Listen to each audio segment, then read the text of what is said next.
Good morning. Welcome to the world news of salmon farming on July 26. Billund aquaculture goes under. Too many challenges from previous operations. The board has decided to file for bankruptcy, as announced in a press release on Friday afternoon. Chairman John Refsness expressed deep regret over the decision's impact on customers and employees, but stated there were no other options. Despite a strong operational year, the company faced lingering challenges from past operations, exacerbated by the pandemic and the Ukraine war, making it difficult to secure sufficient capital.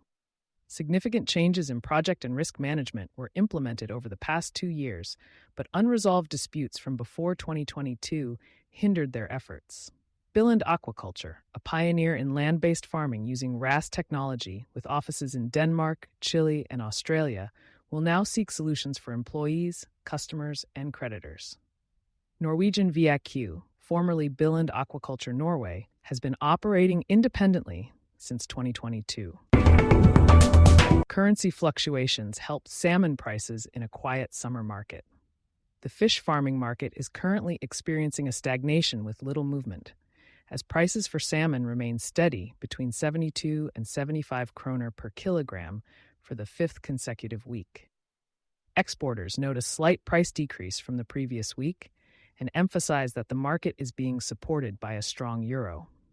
Despite large volumes of fish being available, including some lower quality ones with wounds, the expectation is for a market strengthening towards the end of August. Current contracts and forward prices suggest a potential increase, with Fishpool's August contract at 80.70 kroner per kilograms and a fourth quarter forward price of 85 kroner kilogram. The Norwegian Food Safety Authority will penalize Mowi after salmon deaths in Nordland.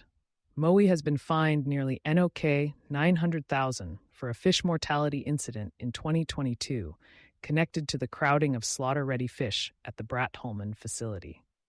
The Norwegian Food Safety Authority, Mattilsynet, concluded that Mowi likely breached the Animal Welfare Act and aquaculture regulations after observing a surge in fish deaths due to insufficient oxygen, exacerbated by poor net maintenance and inadequate oxygen measurement.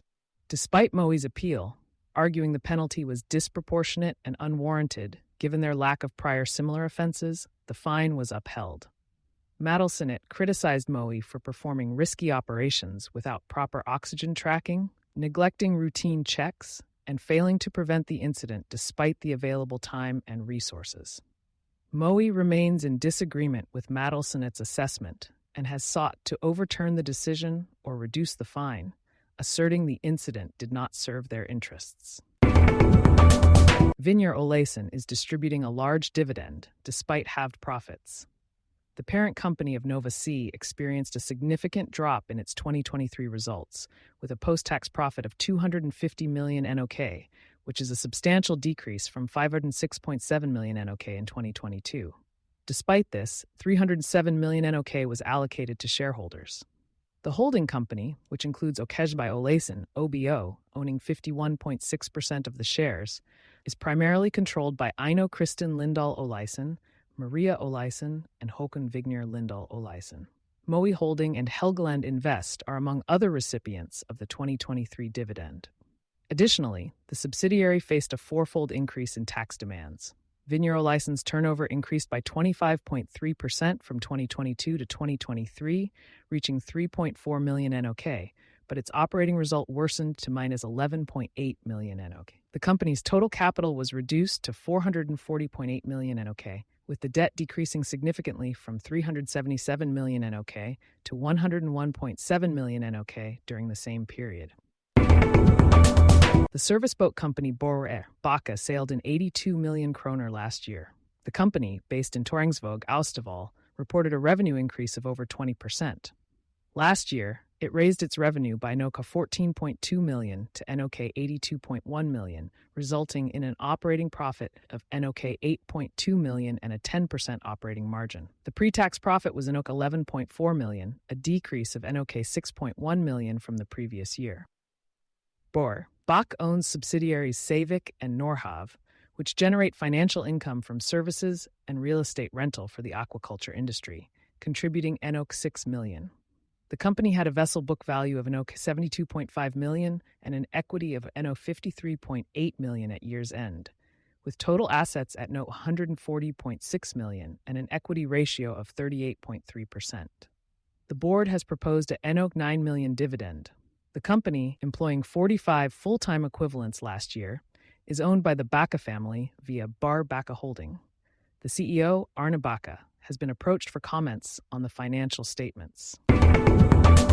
Novatech experienced a revenue decline of 130 million kroner. Norwegian Fish Farming Technologies, Novatech, a developer and supplier of RAS facilities for the aquaculture industry, experienced significant challenges due to uncertainty in regulatory conditions. Despite a revenue of 583.4 million NOK last year, Novatech faced a decrease in sales income by 131 million NOK from the previous year, partly due to the resource rent tax impacting the industry.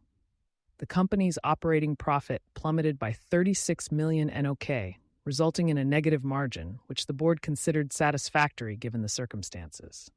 CEO Robert Hunstad stated the company is optimistic about the future, with a strong order reserve and anticipated growth in 2024 and 2025 following regulatory clarifications. However, the weakened results have significantly impacted equity, dropping to a meager 0.8% from 7.7%, although Novatech Holding maintains a healthier equity at 125 million NOK. The company employed 123 full-time equivalents last year, mostly on a temporary basis. Nova Sea will build 20 new homes for the employees. A new development project is set to take place in the previously depopulation-threatened area of Lovund, aiming to alleviate housing shortages and prepare for a future slaughterhouse. Ingrid Henriksen, communications advisor at Nova Sea, revealed plans involving Hamholmvalen Eiendom, a company co-owned by Nova Sea, Vignir Olaisen, and Pelagia.